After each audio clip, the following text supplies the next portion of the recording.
For those of you who are embarking on your QCTO accreditation, you have by now come across the QCTO Evaluation Instrument, yes?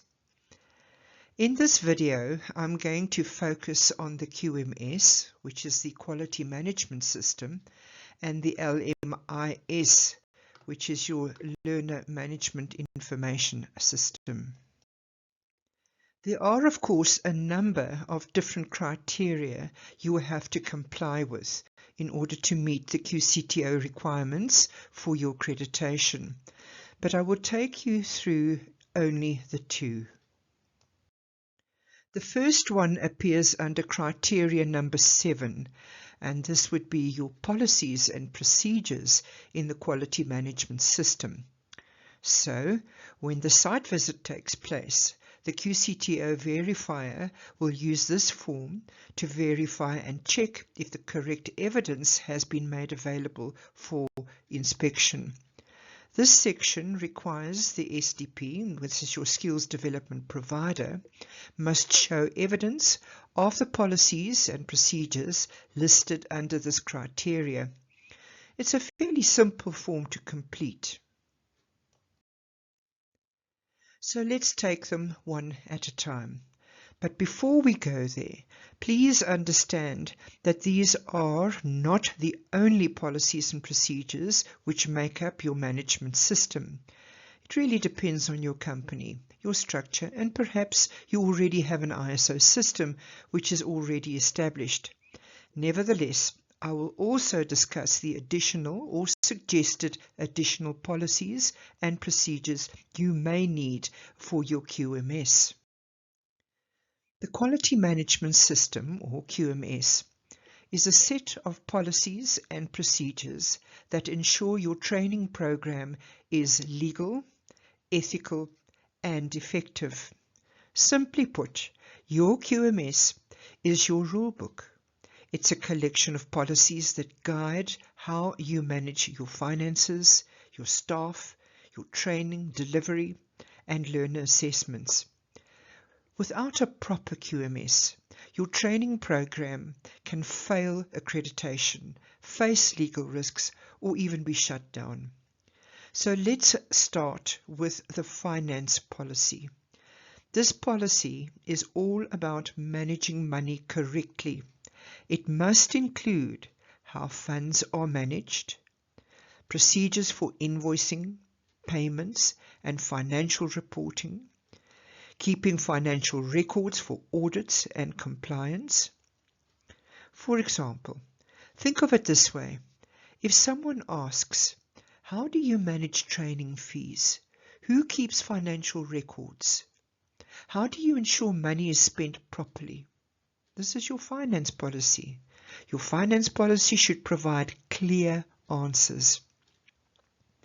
Next is the human resources policy. This policy covers how you hire and manage staff. It should explain how you recruit, hire, and manage staff, facilitators, and assessors. It must deal or detail employment contracts for facilitators. These must be up to date and signed.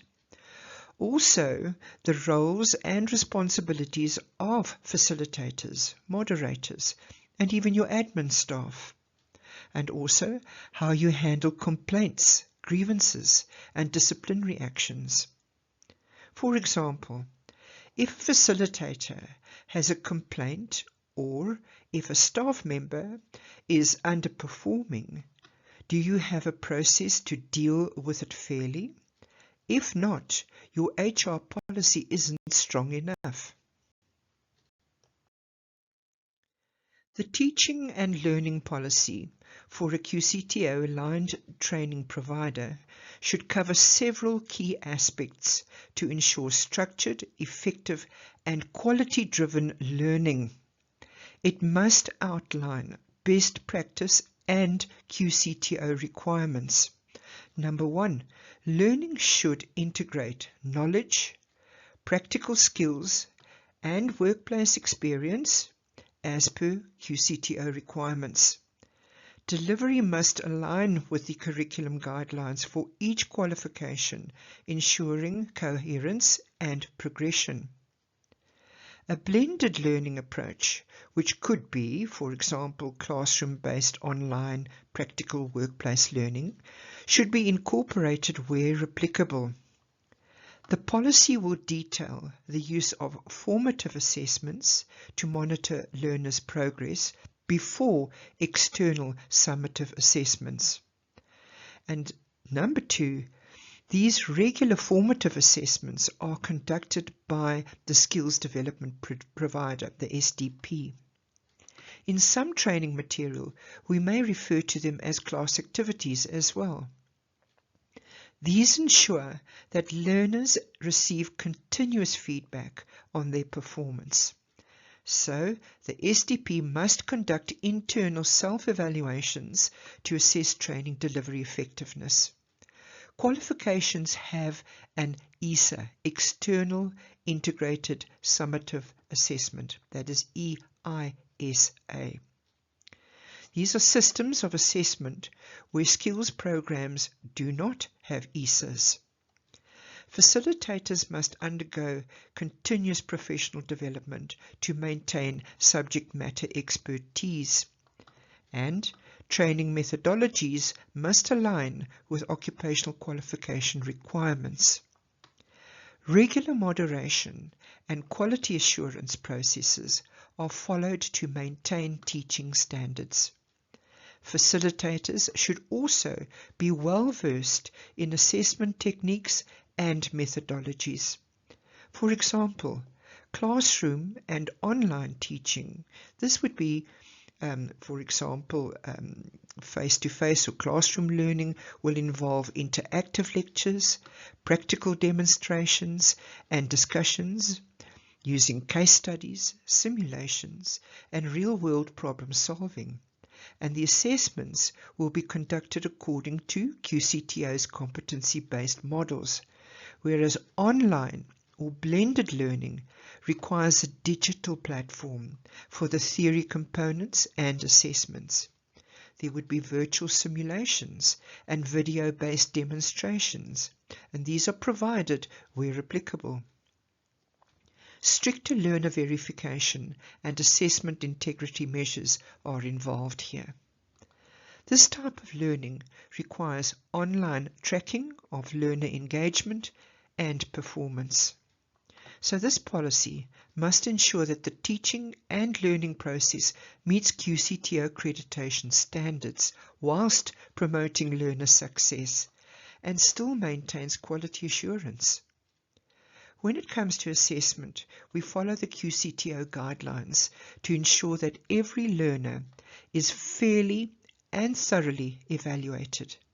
There are different ways assessments are structured depending on whether you're completing a full qualification or a skills program.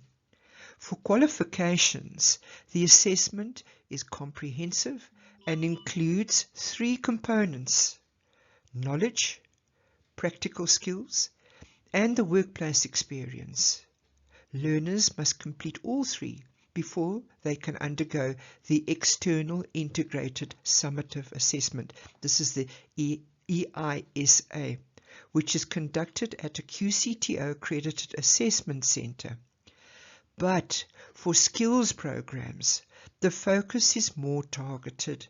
These assessments cover only the specific skills being trained for, meaning learners complete a smaller portion of a full qualification. However, the same principles apply. There will be a mix of theory and practical assessments, ensuring that learners demonstrate competence before certification. Now let's look at how assessments are conducted. We have formative assessments. In skills programs, we call these IACs, Internal Assessment Criteria, which take place throughout the training. These are designed to help learners track their progress, identify areas for improvement, and get feedback from their facilitators. This could be through quizzes, practical exercises, or even workplace observations. The goal is to prepare learners for the final assessment. Then there's the summative assessment. In a skills program, this can take the form of a final practical, for example.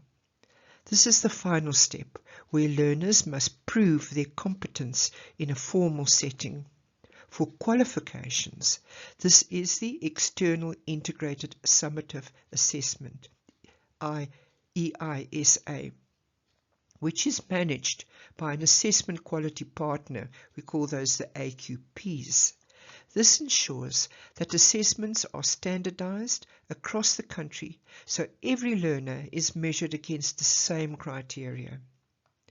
To ensure quality, we have moderation and verification processes in place. Internal moderation happens at the training provider level, where assessments are checked for fairness and consistency.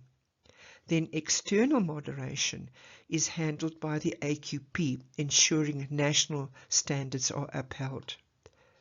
The QCTO also steps in to verify that everything is being done correctly. If a learner feels the assessment was unfair or incorrect, there is a clear appeals process in place. First, the learner raises their concern with the training provider, where the assessment will be reviewed internally. So, whether it's full qualification or a skills program, assessments are structured to make sure every learner is competent, confident, and job ready. So what happens if a learner disagrees with their assessment result or has concerns about the training process? The appeal policy is there to ensure that every learner has a fair chance to raise their concerns and have them properly reviewed. If a learner feels that their assessment was unfair, biased, or incorrect, they have the right to appeal the result. Maybe they believe their practical assessment wasn't assessed correctly, or they feel there was an error in making their knowledge test. Whatever the case, they don't have to accept the result without a review. The first step is to raise the issue with the training provider, where an internal review will be conducted. If the learner is not satisfied, the appeal moves to an independent moderator who is not involved in the original assessment. This ensures that the review is unbiased and based on the correct assessment criteria. The policy also allows learners to raise grievances regarding the training experience, not just assessments. If they feel the learning environment isn't meeting the standards, or if there are any issues with facilitators, they can report their concerns following the correct procedures. So the goal of the appeal policy is simple: to ensure fairness, transparency, and learner support throughout the training and assessment process. Now let's talk about something just as important: health and safety. Every training provider must comply with the Occupational Health and Safety Act to create a safe learning environment for both learners and staff. The OHS policy covers emergency procedures, like what to do in case of a fire, evacuation, or medical emergency. Every learner should know the emergency exits, assembly points, and procedures to follow in case of an incident. There must also be first aid kits available on site at all times. Accidents can happen, and having the right medical supply can make a big difference in handling minor injuries before professional help arrives. Every training center must have appointed OHS representatives. These are the people responsible for making sure health and safety regulations are followed. Their names and contact details should be clearly displayed so everyone knows who to reach out to in case of a safety concern. And, of course, compliance with health and safety regulations is non-negotiable. Whether it's ensuring a safe workshop's conditions, proper protective gear, or even basic hygiene and cleanliness, the training provider must follow all legal requirements to protect learners and staff. At the end of the day, safety comes first, and a well-implemented OHS policy ensures that everyone can learn and work in a secure and prepared environment. The refund policy. This policy needs to be clear, fair, and transparent so that everyone knows exactly what to expect when it comes to refunds. First, under what circumstances are refunds issued? There might be cases where a learner cancels their enrollment. The training provider fails to deliver the program, or there's a valid reason that prevents the learner from continuing. The policy should clearly outline when a refund is allowed and when it's not. Then there's the process for applying for a refund. If a learner is eligible for one, they need to know what steps to follow. This usually involves submitting a written request along with any supporting documents. The training provider should make this process as simple and efficient as possible. And of course, learners need to know how long it will take to get their refund. The policy should specify the time frame for processing refunds, so there's no confusion or frustration, whether it's 7 days, 14 days, or a month. This information must be clear from the start. A good refund policy builds trust and ensures that learners feel protected and valued. It also helps the training provider manage expectations and avoid misunderstandings. Now, how are learners supported throughout their journey, before, during, and after training? From the moment a learner enrolls, they should have access to guidance and support. This could mean help with study materials, mentorship, or assistance with workplace experience. Throughout the training, facilitators should be available to answer questions, provide feedback, and make sure learners are on track. But support doesn't end when the training does. A good training provider helps learners prepare for what comes next. This could be assisting with job placement, CV writing, interview preparations, or even guiding them towards further studies. That's where career pathway mapping comes in. Every learner should understand where their qualifications can take them, whether it leads to specific job roles, self-employment, or opportunities for further learning. Having a clear roadmap helps learners see the real-world value of their training and how they can use it to build their careers. So it's not just about delivering training. It's about empowering learners to succeed in their chosen fields. So those are the policies and procedures the QCTO documents require. However, there are additional policies and procedures which should also be part of your QMS. For example, governance and compliance policies. Every skills development provider must operate legally, ethically, and in full alignment with QCTO regulations. That's where governance and compliance policies come in. These policies make sure that the right structures are in place to run the organization effectively, while also managing risks and staying compliant with all relevant laws. First, let's look at governance. Who makes the decisions? and how things are managed with the SDP. This policy outlines the decision-making structures, like the board of directors, management committees, or any advisory bodies responsible for keeping everything running smoothly. Then there's risk management.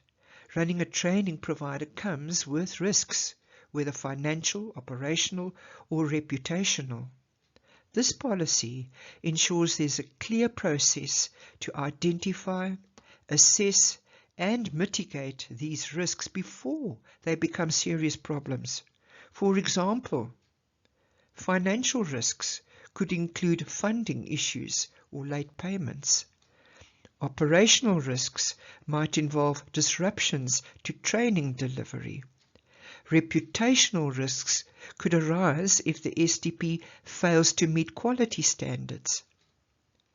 By having a risk management plan, the SDP can anticipate challenges and put measures in place to minimize their impact. Finally, compliance is key. The SDP must follow all relevant laws and regulations, including the Skills Development Act, which governs how training should be delivered. The QCTO accreditation regulations. These ensure that the SDP meets all accreditation requirements. And then there's the SAQA policies, which define national qualifications and standards. But sticking to these governance and compliance policies, the SDP ensures it operates ethically, efficiently, and in full compliance with South African education and training laws. Also, in addition, is a code of conduct and ethics policy. A strong code of conduct and ethics policy is essential for maintaining a professional and respectful learning environment.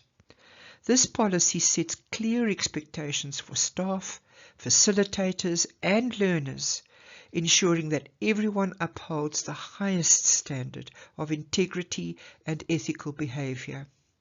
At its core, this policy covers professional behavior, how everyone is expected to interact, communicate, and conduct themselves within the learning environment. Whether it's respecting others, maintaining discipline, or following ethical guidelines, this ensures a positive and productive space for learning. Integrity is key. The policy must emphasize honesty and ethical conduct, meaning no tolerance for fraud, corruption, or dishonesty. That includes things like plagiarism. Learners must submit their own work and not copy from others. It includes fraud, whether it's falsifying documents or cheating in assessments. This won't be tolerated.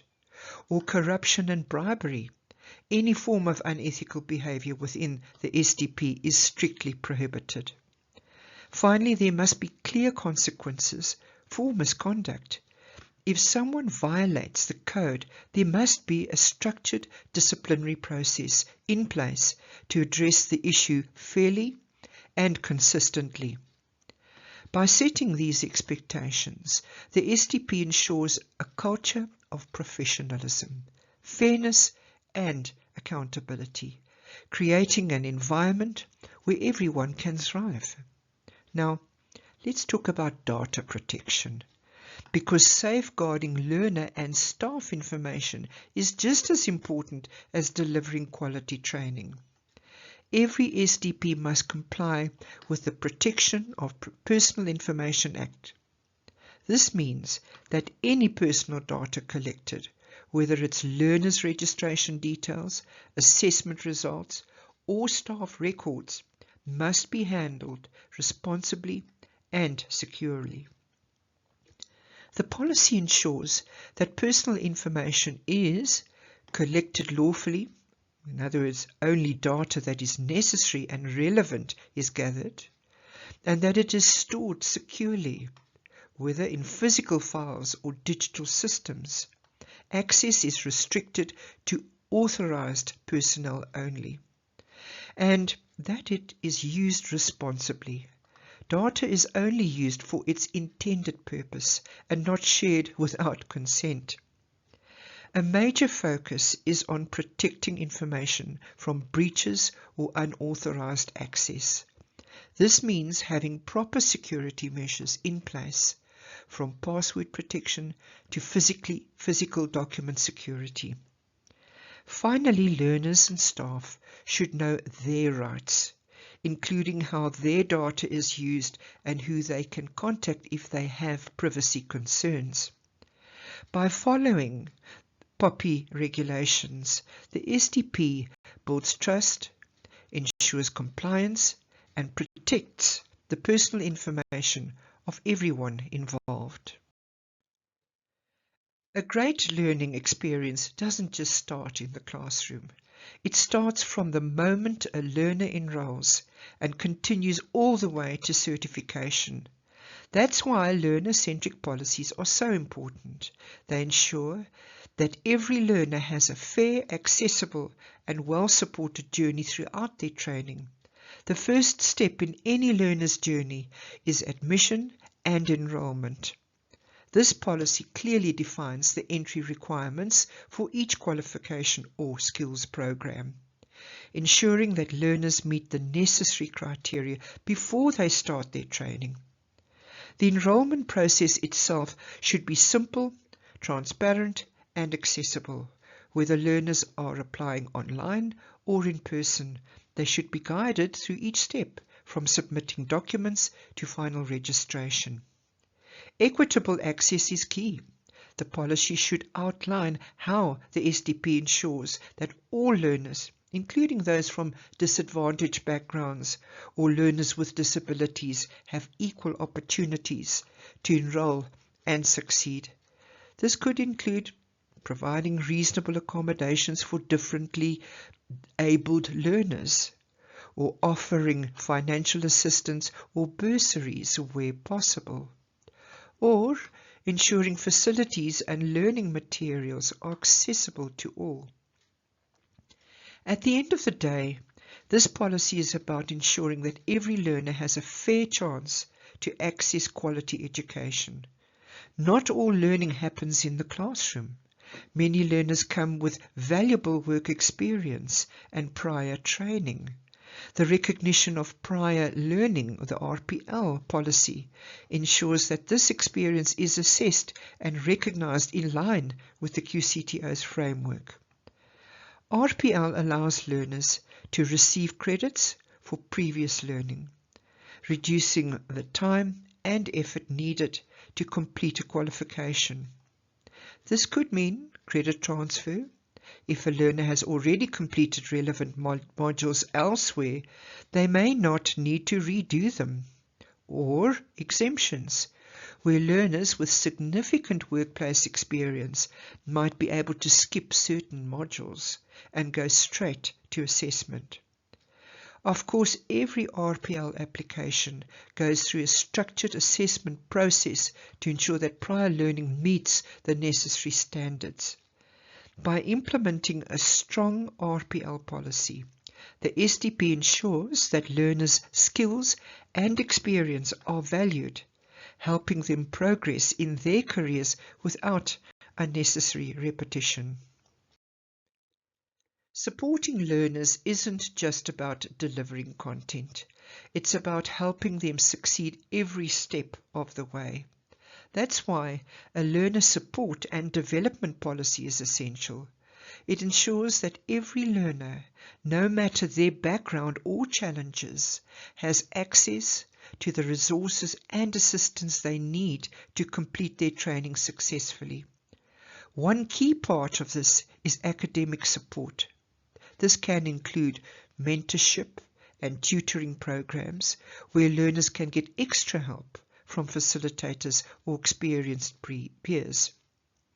Could also include intervention strategies for struggling learners, offering personalized support to help them catch up and stay on track. Or maybe counseling and career guidance services, ensuring that learners have access to emotional support, study advice, and career planning. By having a strong learner support system, STPs create an environment where learners don't just attend training, they thrive in it. Language should never be a barrier to learning. A language policy ensures that all teaching, learning and assessments are accessible to learners, aligning with QCTO requirements on language use. This means that teaching and learning material should be in a language that learners understand and engage with. Assessments must be structured so that learners are tested on their skills and knowledge, not their ability to understand complex language. And communication with learners, whether it's instructions, feedback or support, should be clear and accessible to everyone. In cases where multiple languages are needed, the STP should provide language support or translations where necessary. At its core, the language policy ensures that every learner, no matter their language background, has a fair and equal opportunity to succeed in their training. Education and training should be accessible to everyone, and that's exactly what the Disability and Inclusivity Policy ensures. Every learner, regardless of their physical abilities or challenges, must have equal opportunities to succeed. This means making reasonable accommodations, for example, number one, learners with physical disabilities, ensuring that training venues are wheelchair accessible and that facilities support their needs. Number two, learners with visual or hearing impairments by providing braille materials, screen readers, sign language interpreters, or assistive listening devices where necessary. And number three, alternative assessment methods so that learners who cannot complete an assessment in the standard way have adapted options that still test their competence fairly. The policy aligns with the Employment Equity Act and the QCTO Accessibility Guidelines, ensuring that inclusivity is not just a goal but a standard practice.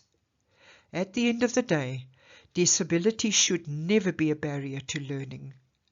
By implementing this policy, the SDP ensures that every learner, regardless of their circumstances, has the tools and the support they need to complete their training successfully.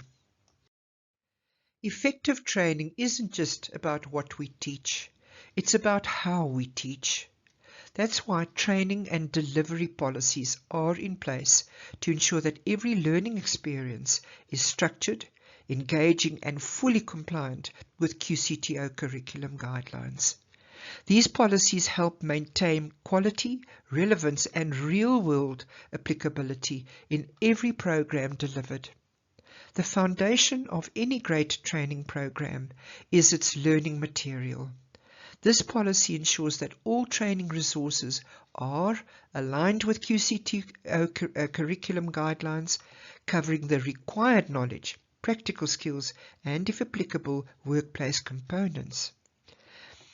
And they must meet SAQA standards, ensuring that content is accurate, industry relevant, and structured for effective learning, and that they are regularly updated so that material stays relevant to the industry changes, new technologies, and evolving job roles.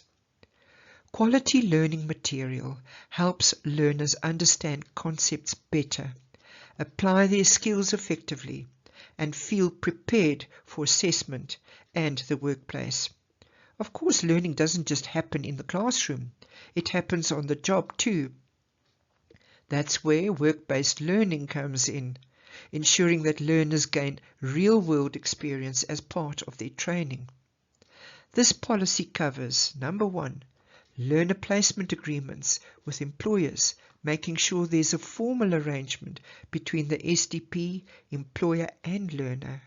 Number two, workplace monitor procedures, ensuring that learners are progressing supported, and assessed properly while in the workplace. And number 3, roles and responsibilities clearly outline what's expected from the SDP, employer, and learner to ensure a smooth learning experience. Number 4, assessment criteria for the workplace learning so that learners are evaluated fairly and their practical skills meet industry standards. With a strong work-based learning policy, learners don't just learn the theory, they gain real hands-on experience that prepares them for the job market. Assessments are only meaningful if they are fair, consistent, and transparent. That's why the moderation and verification policy plays a crucial role. It ensures that every learner is assessed accurately and that assessment results are credible. This policy outlines both internal and external moderation processes to maintain high assessment standards. Internal moderation is done by the training provider, where qualified moderators review assessments to make sure they are fair, valid, and aligned with the QCTO guidelines. Whereas external moderation, particularly with qualifications and not skills programs, is handled by the assessment quality partner, the AQP, ensuring that the final assessments meet national standards and are consistent across different training providers. Finally, the policy details how assessment records are stored and verified. Proper record keeping and secure data management ensures that learner results are accurate, protected, and accessible when needed. By following this policy, the SDP guarantees that assessment results are credible, qualifications are respected, and learners are evaluated based on real competence. The success of any training program depends on the quality and competence of its facilitators and staff. That's why staff and facilitator policies are essential. They ensure that training delivery meets high standards while also complying with labour laws and QCTO requirements. The staff development and continuous professional development, that CPD policy, ensures great facilitators never stop learning. This policy ensures that all facilitators and assessors are undergoing ongoing training to enhance their teaching and assessment skills, and that they stay updated with QCTO curriculum changes, ensuring that they always deliver content that is relevant and aligned with national standards, and that they attend industry-specific training and workshops, keeping them in touch with current trends, technologies, and best practice in their field.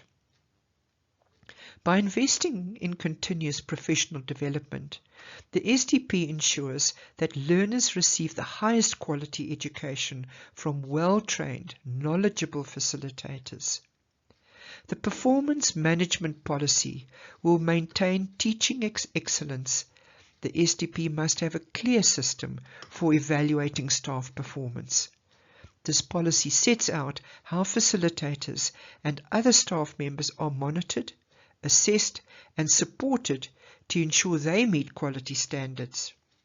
And it includes, number 1, facilitator observation and assessment, where trainers are regularly evaluated to ensure they are delivering lessons effectively. Number 2, learner feedback mechanisms, allowing students to provide input on their learning experience and facilitator performance. And number 3, corrective actions for underperforming facilitators are in place, ensuring that any gaps in teaching quality are addressed through coaching, mentoring, or further training. A strong performance management policy ensures that every facilitator delivers engaging, effective, and high-quality training, leading to better learning outcomes and overall program success. Maintaining a professional, fair and respectful learning environment is essential for both staff and learners. That's why the disciplinary and grievance policy is in place. It ensures that misconduct is handled properly and that everyone has a clear process to raise concerns when needed. This policy outlines structured procedures for addressing misconduct by staff and facilitators.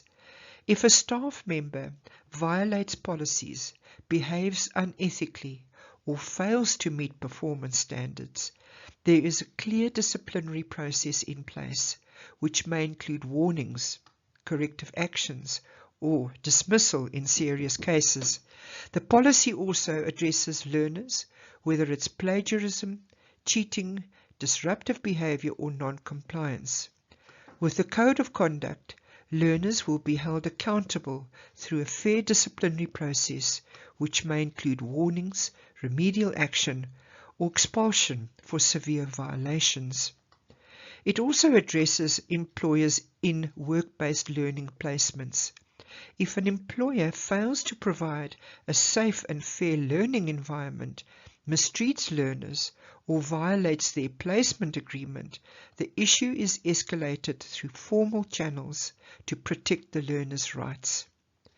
At the same time, this policy provides a grievance procedure, ensuring that anyone, staff, facilitators, or learners can raise concerns about unfair treatment, discrimination, or workplace issues in a confidential and structured manner. By having a clear, fair and transparent disciplinary and grievance process, the SDP ensures a professional, respectful and accountable learning environment for everyone involved.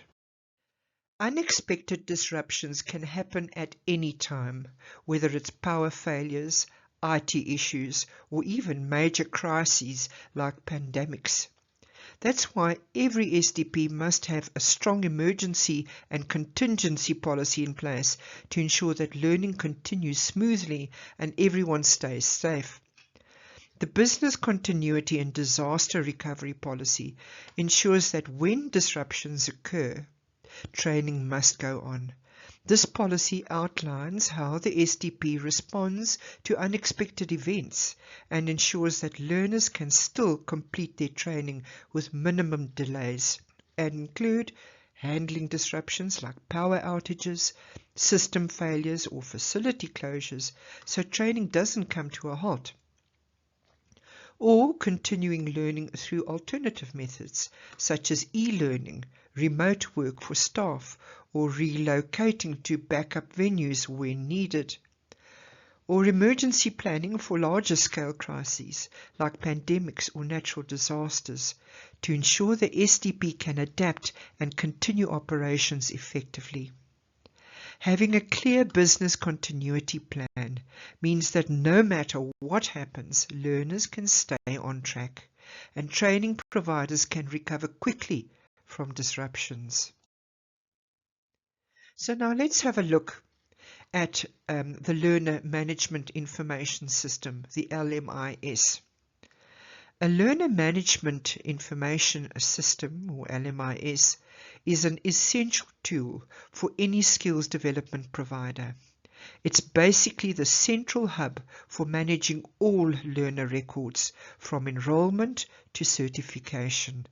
Having a good LMIS in place helps keep everything organized, secure, and easily accessible. What should the LMIS be able to do? Well, first of all, the system needs to be fully functional and able to handle key tasks like, for example, storing learner information by keeping track of who is enrolled and their progress, or tracking attendance by monitoring how often learners attend sessions, or recording assessments, storing results for formative and summative assessments, or issuing certificates, managing learner achievements and qualifications, or generating reports by making it easy to pull data when necessary, especially for QCTO compliance. In short, the LMIS helps streamline administration, making life easier for both training providers and learners. Because the system stores confidential learning information or learner information, security is a top priority. To comply with Protection of the Personal Information Act, the LMS must have user access control. For example, only authorized staff can access learner records. It must have data encryption, where information is protected from cyber threats or unauthorized access. And it must have a secure storage and backups. All data is safely stored and regularly backed up to prevent loss.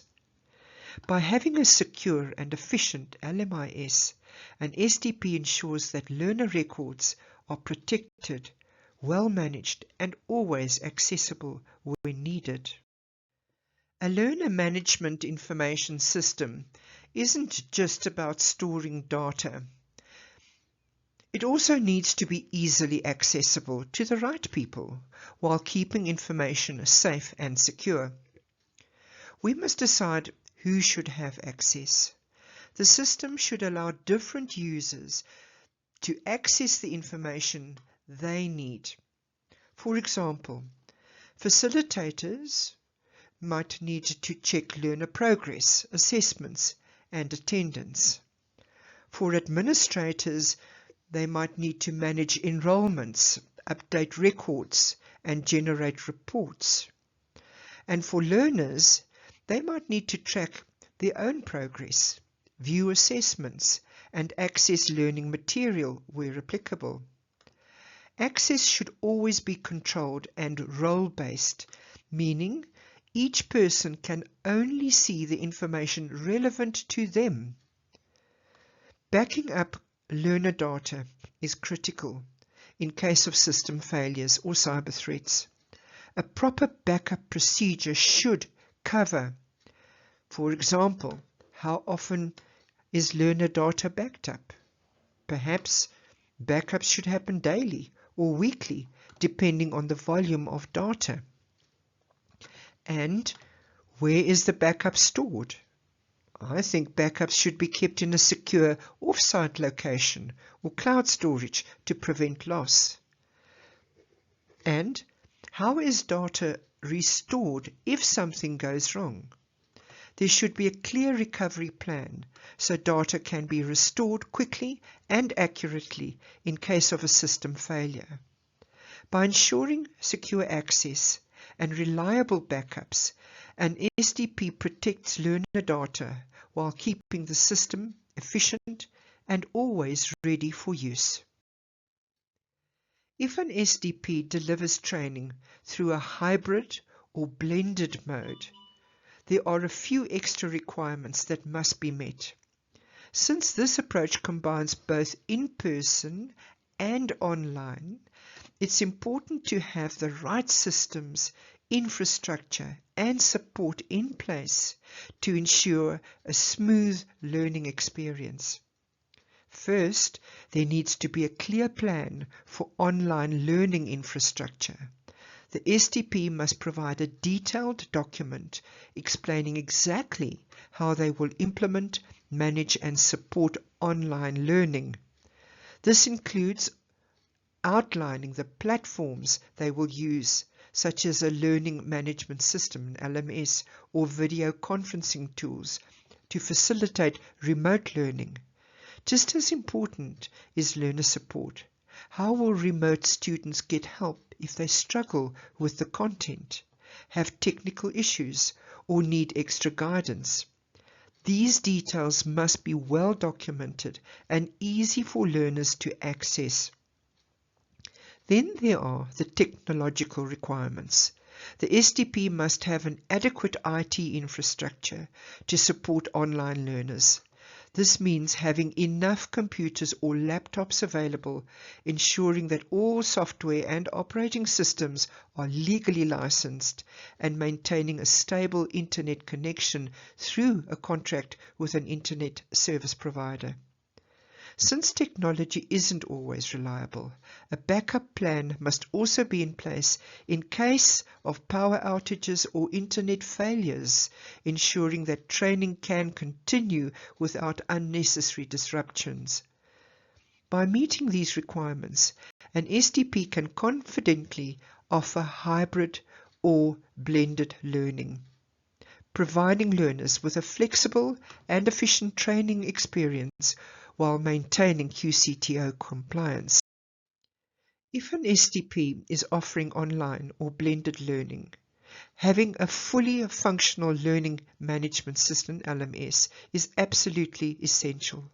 The LMS needs to be licensed, properly set up, and capable of supporting all aspects of the training process.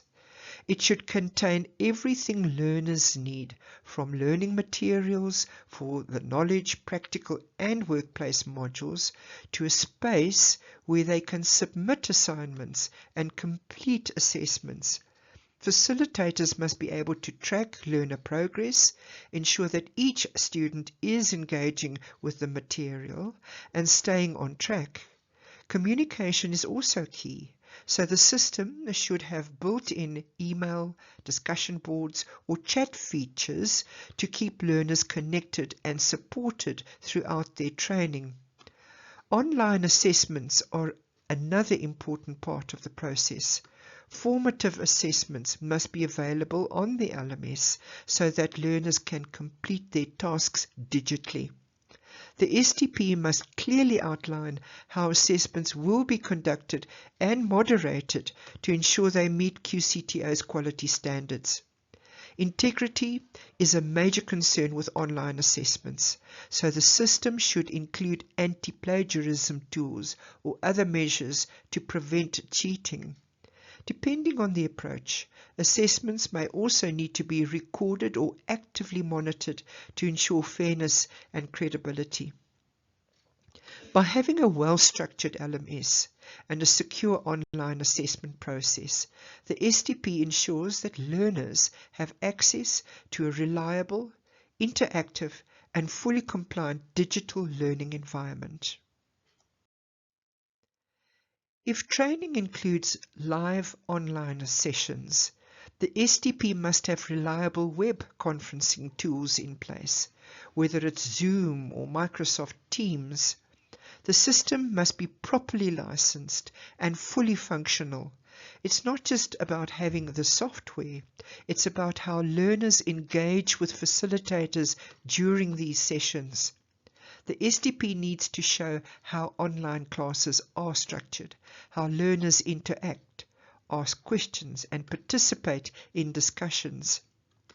To ensure accessibility, recordings of webinars or facilitator notes should also be uploaded so that learners can review sessions if they need to. Beyond live sessions, additional digital learning resources play a key role in supporting learners. A digital library should be available, providing extra reading material, reference guides, or industry-related resources that help learners expand their knowledge beyond the core curriculum. For those who need extra help, there should be structured academic support, whether it's one-on-one tutoring, discussion forums, or dedicated mentorship programs. Having these resources in place ensures that all learners, whether they are excelling or struggling, have access to the tools they need to succeed. Final thoughts. What should SDPs do? For an SDP to be QCTO compliant, there are a few key things that must be in place. First, a quality management system, QMS, with all the required policies and procedures is essential. This ensures that the SDP is operating professionally, ethically, and in full alignment with QCTO regulations. Next, a secure and fully functional Learner Management Information System, LMIS, must be in place. This system is critical for managing learner records, tracking progress, and maintaining data security. It needs to be user-friendly, well-maintained, and POPI compliant to protect learner information. For STPs offering hybrid or blended learning, a detailed implementation plan must be provided. This should cover how online learning is delivered, the platform used, and how learners are supported remotely. A robust IT infrastructure is also required, including licensed software, stable internet connectivity, and backup systems to prevent disruptions in training. Finally, everything must be well documented. Keeping clear, up-to-date records of all requirements ensures that the SDP is fully prepared for a QCTO verification audit. Having this evidence readily available makes the accreditation process smooth and stress-free. By following these guidelines, an SDP will be fully prepared and ready to successfully pass the QCTO evaluation for program delivery readiness. And ending off, this is Delene Sheesby, and I thank you very much for your time, and I wish you all the very best of luck with your QCTO accreditation.